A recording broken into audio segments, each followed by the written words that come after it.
El silencio es el arma que nadie te enseña a usar porque quienes la dominan nunca hablan de ella.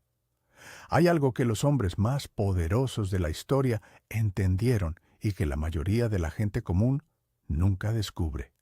No es la fuerza, no es el dinero, no es la inteligencia. Es algo mucho más sencillo y mucho más difícil al mismo tiempo. Es saber cuándo cerrar la boca y dejar que el tiempo trabaje por ti. Es saber que hay momentos en que cada palabra que dices te roba algo y cada palabra que no dices te da más de lo que imaginas. Esta es la historia de un hombre que aprendió eso de la manera más dura. Y al final de este relato vas a entender por qué el silencio no es debilidad. Es la forma más antigua y más efectiva de ganar sin pelear. Se llamaba Aurelio Vega. Tenía 43 años cuando la vida lo puso a prueba de una manera que no esperaba. Trabajaba en los campos de algodón del sur de Texas, cerca de un pueblo pequeño que olía a tierra seca y a esperanza aplazada. Era un hombre de pocas palabras ya de por sí, pero no por sabiduría, por costumbre, por la manera en que había crecido, en una casa donde hablar demasiado traía problemas y donde los adultos resolvían las cosas con la mirada antes que con la boca. Tenía manos grandes, morenas, con las palmas surcadas de líneas que parecían mapas de caminos que nunca llevaban a ningún lugar cómodo. Cargaba siempre con el mismo sombrero de palma desgastado que le había dejado su padre, con la cinta sudada y la ala ligeramente torcida hacia un lado. Su mujer, Remedios, decía que ese sombrero era lo único que no cambiaba en él, y lo decía con ternura, porque en ese sombrero veía al hombre que había sido antes de que las deudas y los años le fueran poniendo peso en los hombros. Tenían 3 hijos. El mayor, Benigno, 19 años. Trabajaba con él en el campo. Los otros 2, todavía niños, iban a la escuela del pueblo con los zapatos remendados y la mochila que Remedios cosía y volvía a coser cada temporada para que aguantara un año más. El campo donde trabajaba Aurelio pertenecía a un hombre llamado Vernon Holt, gringo de mediana edad, bigote poblado, botas siempre limpias, aunque anduviera entre la tierra todo el día. De esos hombres que nunca sudan porque para eso tienen a otros. No era cruel de manera evidente, era de los peores, era indiferente. Para Vernon Holt, los jornaleros eran una parte del paisaje, como los tractores o las cercas, útiles mientras funcionaban, reemplazables cuando dejaban de hacerlo. Aurelio llevaba 12 años trabajando esa tierra, 12 años levantándose antes del sol, 12 años regresando cuando el sol ya se había ido, 12 años sin quejarse, sin pedir más de lo acordado, sin faltarle el respeto a nadie. Y en esos 12 años había visto algo que nadie más parecía ver. Había visto que Vernon Holt era un hombre que no sabía esperar. Lo había observado en pequeñas cosas, en la manera en que tomaba decisiones rápidas que después le costaban caro, en cómo vendía la cosecha antes de tiempo cuando el precio todavía podía subir, en cómo se deshacía de trabajadores buenos, porque en el momento le parecían un costo y no veía el valor que tenían a largo plazo. Vernon Holt vivía en el presente inmediato. Lo que no daba resultado hoy no valía nada para él. Aurelio lo observó durante años en silencio, sin decir nada, sin hacer nada con esa información todavía, solo guardándola.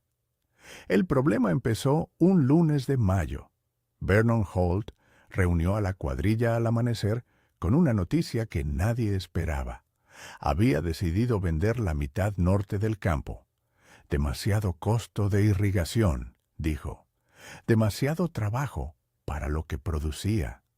Un comprador de San Antonio ya había hecho una oferta y él la estaba considerando seriamente. La mitad norte era la mejor tierra del rancho. Cualquiera que hubiera trabajado ahí lo sabía.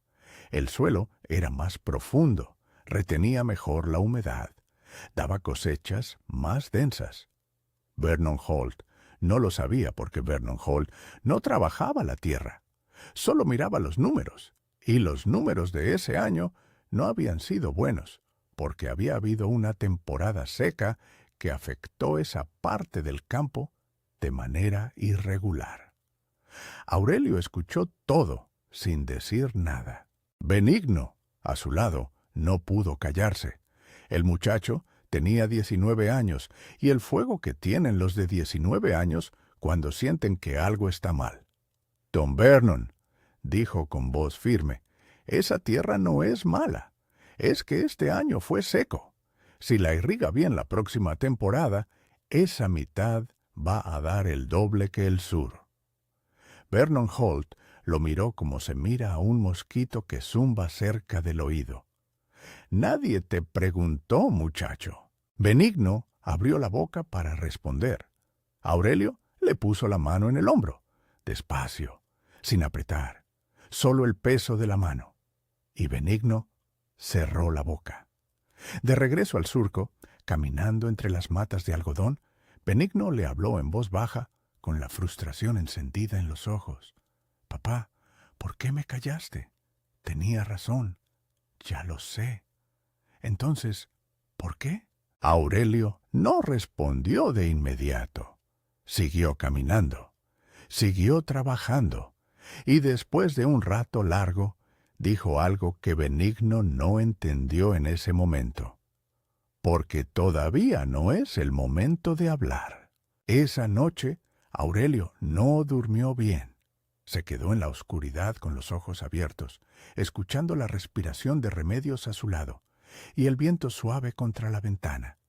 Estaba haciendo cuentas en la cabeza, no con papel ni lápiz, con 12 años de observación guardados en la memoria como monedas, en un frasco que nadie más sabía que existía. Sabía cuánto producía esa tierra en año bueno. Sabía cuánto costaba el agua de irrigación.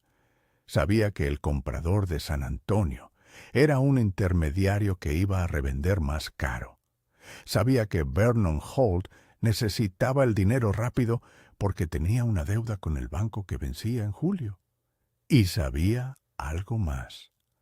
Algo que nadie le había dicho, pero que había ido juntando pieza por pieza en 12 años de silencio observador. Sabía que esa tierra, bien trabajada, bien irrigada, en 2 temporadas buenas, podía ser suya. No toda, solo la mitad norte, la que Vernon quería vender. No tenía el dinero, eso era verdad, pero tenía algo que el comprador de San Antonio no tenía. Sabía exactamente qué valía esa tierra y por qué. Y sabía que si hablaba en el momento equivocado, perdería la única ventaja que tenía. Los días siguientes fueron una prueba que Aurelio no esperaba. Corrió la voz entre los jornaleros de que la tierra estaba en venta, y con la voz corrieron también las opiniones. Unos decían que era mala tierra, confirmando lo que pensaba Holt. Otros decían que el precio que pedía era demasiado alto. Nadie parecía interesado en serio. Un compañero de trabajo, un hombre llamado Próspero, se acercó a Aurelio una mañana con cara de quien trae un secreto valioso. «Oye, Aurelio, yo sé que tú llevas años aquí y conoces esta tierra mejor que nadie. ¿Tú crees que vale lo que pide Holt?» Aurelio lo miró un momento. «No sé», dijo, y siguió trabajando. Próspero frunció el ceño, confundido, y se fue. Aurelio sintió el peso del silencio en la garganta. Había querido decir mucho más. Había querido explicar exactamente lo que valía esa tierra y por qué. Pero una voz adentro, vieja y tranquila, le dijo que no, que todavía no. Benigno lo vio callarse con Próspero y por la noche le preguntó por qué. Si le dices a Próspero lo que vale esa tierra, Próspero se lo dice a alguien. Ese alguien se lo dice a otro. Y el precio sube antes de que tú puedas actuar, dijo Aurelio despacio. La información que guardas vale, la que sueltas ya no es tuya. El muchacho se quedó pensando en eso toda la noche. Pasaron 2 semanas. El comprador de San Antonio vino una vez, miró la tierra con cara de experto, hizo preguntas que revelaban que no sabía tanto como aparentaba, y se fue sin cerrar nada. Vernon Holt empezó a ponerse nervioso. Julio se acercaba. El banco no esperaba. Fue entonces cuando Aurelio fue a hablar con él. Lo encontró en la tarde, solo, revisando papeles en el porche de la casa grande. Aurelio se acercó con el sombrero en la mano, despacio, sin prisa. Se sentó cuando Holt le indicó la silla de enfrente. «Don Vernon», dijo, «sé que usted quiere vender la mitad norte». Holt lo miró con esa indiferencia acostumbrada. «¿Y? Yo la quiero comprar». Silencio. Holt soltó una risa corta, no cruel, genuinamente sorprendido. «Aurelio, tú no tienes ese dinero, no todo, pero tengo una parte, y puedo conseguir el resto en 2 temporadas si usted me da tiempo». «¿Y por qué iba yo a darte tiempo a ti en lugar de esperar al comprador de San Antonio?» Aurelio no respondió de inmediato. Dejó que el silencio se asentara, y entonces dijo algo que llevaba 12 años preparando sin saber que lo preparaba.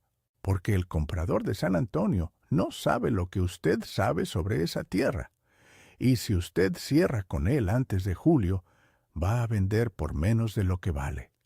Yo le pago lo que vale, aunque me tarde un poco más. Usted sabe que en 12 años nunca le fallé en nada». Holt lo miró diferente esta vez, con una atención que Aurelio no le había visto antes.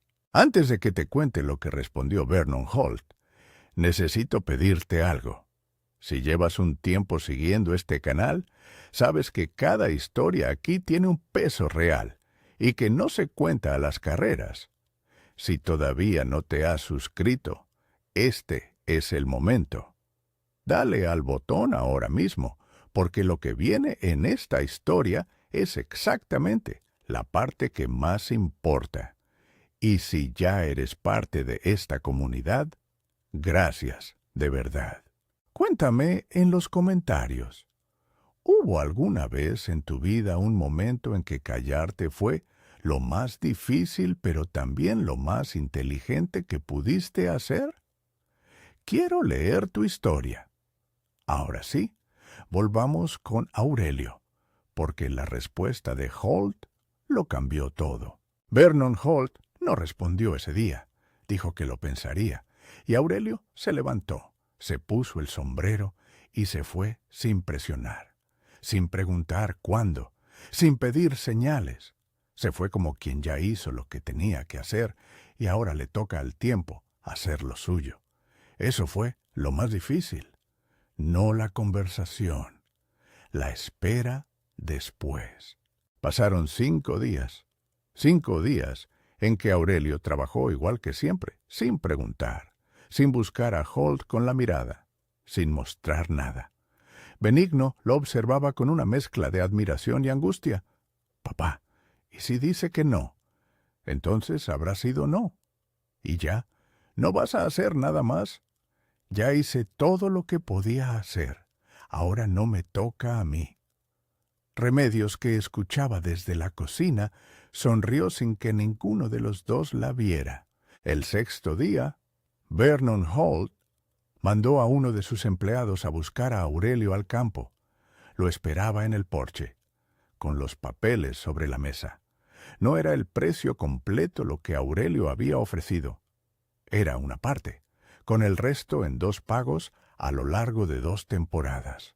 Era un trato que en condiciones normales ningún hombre de negocios hubiera aceptado.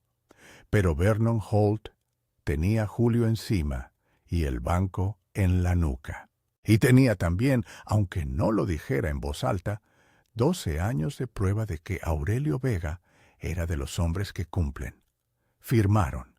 Aurelio volvió a casa con el papel doblado en el bolsillo del pecho. No corrió, no gritó.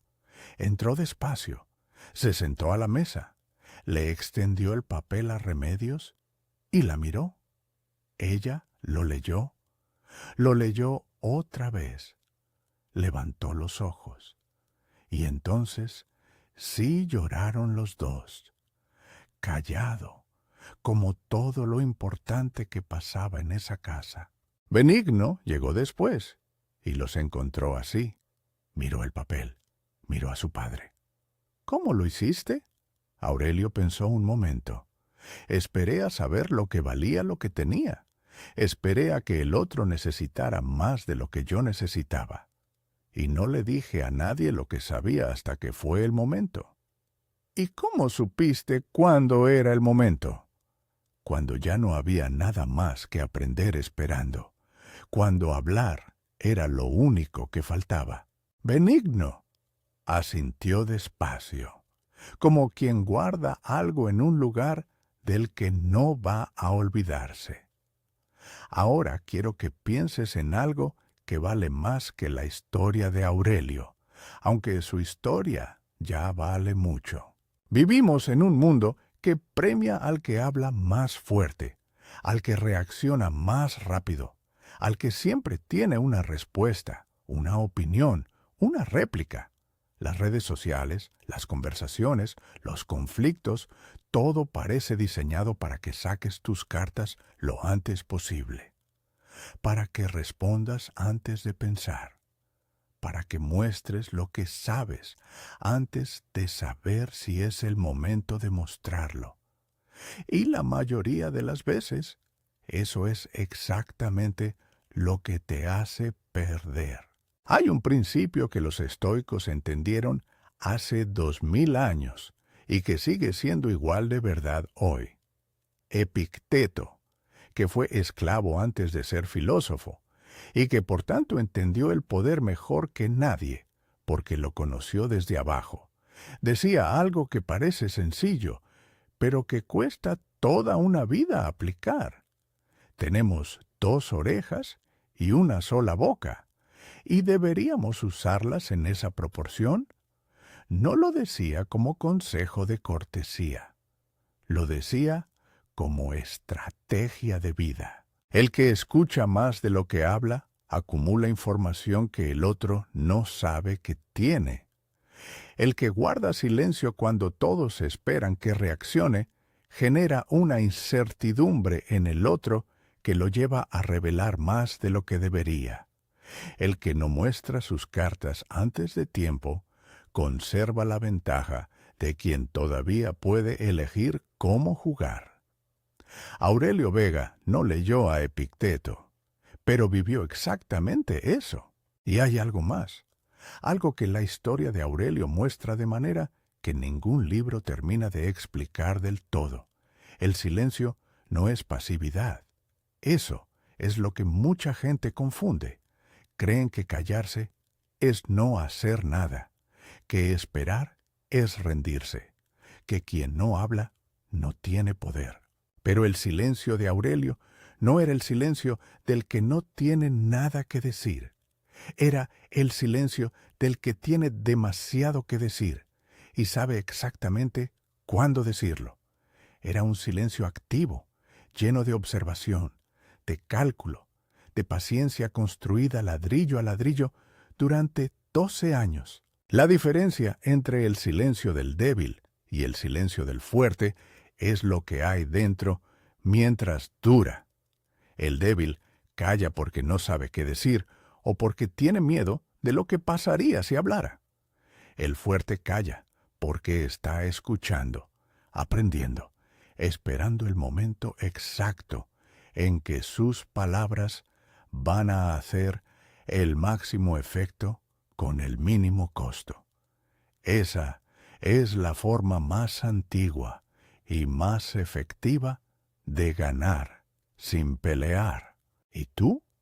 ¿Cuántas veces has soltado información antes de tiempo y después te diste cuenta de que te habías quitado una ventaja? ¿Cuántas veces respondiste rápido cuando esperar un poco más te hubiera dado todo lo que necesitabas? ¿Cuántas veces confundiste el silencio con debilidad en alguien que resultó ser el más fuerte de todos? La tierra que Aurelio compró dio frutos en la segunda temporada. Pagó el segundo plazo antes de tiempo, y un día de otoño, parado en el centro de su campo, con el sombrero de su padre sobre la cabeza y Benigno a su lado, dijo algo que el muchacho nunca olvidó. Esta tierra no me la dio el trabajo solo, me la dio el trabajo más el silencio. El trabajo sin el silencio te agota. El silencio sin el trabajo no sirve. Juntos te dan lo que nadie puede quitarte. Y en ese campo silencioso, con el viento moviendo el algodón como si el mundo entero respirara despacio, Aurelio Vega entendió que la victoria más grande no es la que se celebra a gritos, es la que llega tan callada como tú mismo la fuiste construyendo.